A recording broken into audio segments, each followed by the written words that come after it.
Welcome to Chilling Ghost Stories, where the scariest tales come to life in the dead of night. Tonight, we venture into the eerie legends of Thailand, a land haunted by vengeful spirits, black magic, and chilling apparitions. Turn off the lights, put on your headphones, and prepare to face your deepest fears. Let's begin. Chapter 15, Dark General. The door was tightly shut, and from inside, agonized screams could be heard incessantly. No one dared to enter. The servants and soldiers stood outside, their heads bowed to the ground. Inside, Ploy had separated from her body, her head floating, blood-red veins swirling across her face. Thin strands of blood spread out like a blood-red flower. Only her heart continued to beat steadily, emitting flashes of bright red light. Her ears were still filled with an annoying buzzing sound. Now, it wasn't just the Buddhist chants, there were also ancient whispers from someone trying to tell Ploy something. She couldn't understand, but one thing was certain: they were in conflict with each other, and she was caught in the middle, like a battlefield. Where did all of this come from? Ploy's entire face was now covered with black veins, her eyes turning a deep black. "Are you in pain?" A soft female voice whispered in her ear, causing Ploy to open her eyes in shock. She looked around the room, but no one was there. Before she could comprehend what was happening, the voice continued to whisper in her ear, "I know you're suffering greatly. That cursed Buddhist chant.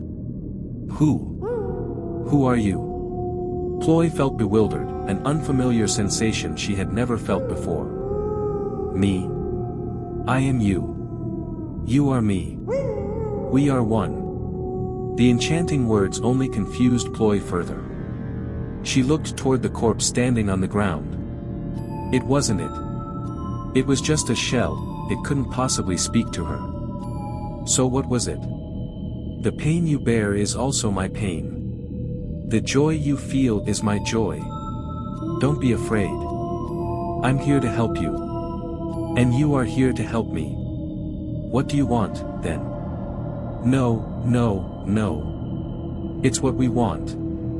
The voice chuckled softly before continuing, "Power. The ultimate power. Isn't that right? Ultimate power? Yes. It can help you escape the Buddhist chants. You can take revenge on your betraying sister, your damned father. Or, to a certain extent, you will be able to bear a child with a perfect body. Isn't that what you've always wished for?" Ploy shuddered. How could this person know her so well? "Who are you, really? Ha! Do you still not believe me? I am you. I'm here to help you fight against the Buddhist chants, to fight against that torment." Ploy remained silent, her mind in turmoil. Indeed, since the voice spoke, the sound of the bells and the chants had disappeared. She had returned to normal. Perhaps the voice wasn't wrong. She could temporarily trust this voice. So what should I do now? Stay calm. I will guide you, little by little. Now, open the door, there's news for you. The voice faded away, and Ploy didn't feel the need to call out. She took a deep breath, slowly returned to her body, and adjusted her messy hair.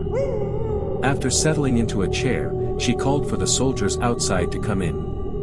The deputy commander, leading them, bowed and said, "General, are you all right?" "I'm fine. Is there something you need to report?" "Yes, the golden-armored soldiers reported they've captured a one-eyed rat demon. It is currently locked in the dungeon, waiting for your orders." Normally, Ploy would have ordered its immediate execution. But recalling the whisper earlier, she changed her mind. "All right. I will personally go down to inspect." The deputy commander nodded and left. Afterward, more reports came in. Her father, General Arthit, had been defeated and had retreated, giving up the territory. His whereabouts were unknown. Ploy dealt with the minor matters one by one. After everything was in order, she donned a black fur cloak and followed the deputy commander to see the rat demon. When they reached the dungeon, Ploy could already hear loud squeaks, accompanied by the sound of chains rattling. The soldiers were brutally beating a rat larger than an adult human. The rat tried to struggle but couldn't move, only gritting its teeth and enduring. "The general is here." The deputy commander spoke, and all the soldiers in the dungeon stopped, lining up in 2 rows and bowing to Ploy. She didn't say anything, waving her hand for the soldiers to leave, leaving only the deputy commander to accompany her. The rat, beaten and with swollen eyes, squinted at the newcomer. It seemed like it wanted to say something, but all that came out were squeaks. Its body was covered in stiff fur, sharp like thorns, and it reeked. But Ploy paid no attention to that. She slowly approached. A burning sensation rose within her, urging her on. The deputy commander stood at the door, glancing at Ploy and then at the rat demon, which was chained and trembling. Perhaps he, too, felt the magical power slowly invading the place. He didn't dare look up but noticed Ploy's cloak fall to the ground, blood slowly extending from her. The general gently closed his eyes, the rat's agonized squeals before its death filling his ears. The sounds of gnashing teeth gradually replaced the screams, and the entire dungeon fell silent.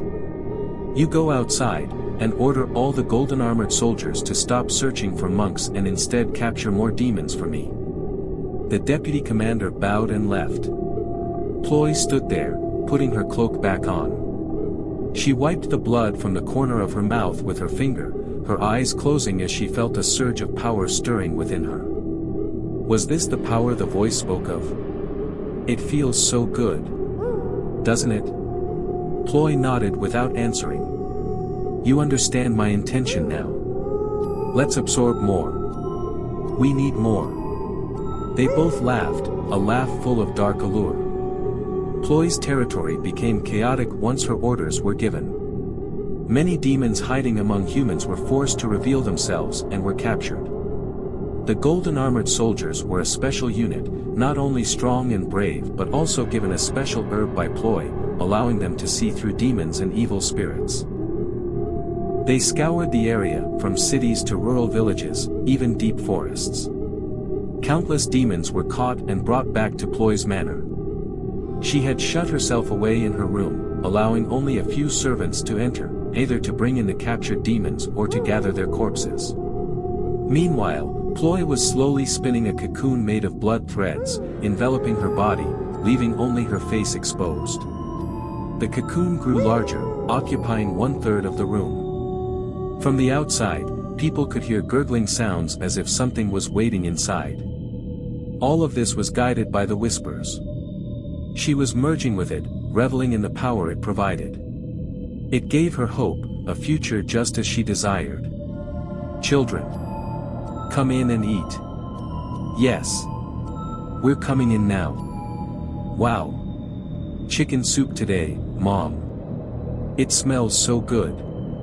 "Yes, the chicken soup is delicious today. Eat plenty." "Yes, Mom. I'll eat more than my older brother." Ploy smiled, leaning her head on her husband's shoulder, receiving a tender head pat from the man she loved. "Is this happiness? You die. Monster." "Yes. It's a monster. Kill it." Many people surrounded Ploy. They all had expressions that seemed like they wanted to devour her.